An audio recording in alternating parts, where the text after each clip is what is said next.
Labvakar! Es šodien jums pastāstīšu par Zemgali un to iedzīvotāju, jeb zemgaļu dzīvesveidu senatnē.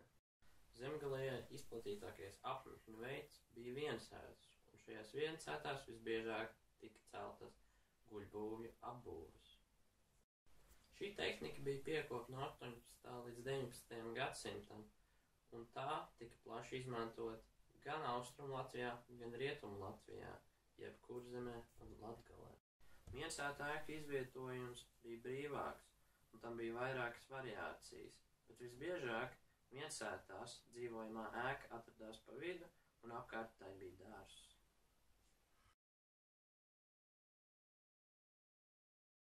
Dzīvojamās ēkas vienā pusē atradās kūtis un klētis, kas savā veidā veidoja noslēgtu pagalmu.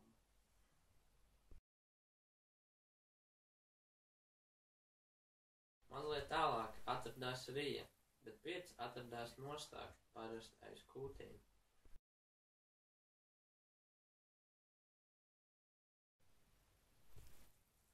Senie latvieši dzīvoja saimnēs, un tie bija apdzīvojošo viensētu kopums.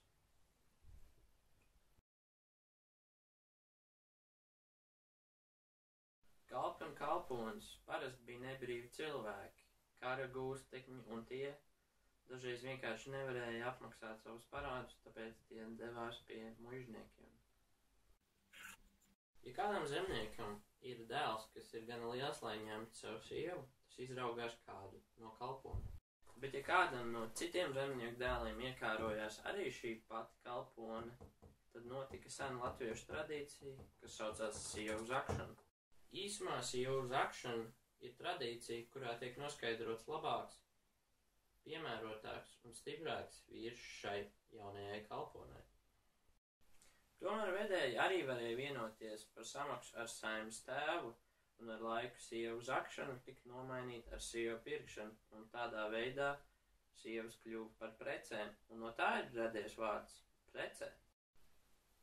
Senie zemgaļi atradās diezgan tālu no jūras, tāpēc zvejniecība iztikšanai un dzīvošanai tiem nebija labs risinājums. Tāpēc tie audzēja graudus, nodarbojās ar lauksaimniecību un tādā veidā sev pelnīja iztiku un dzīvoja savu dzīvi.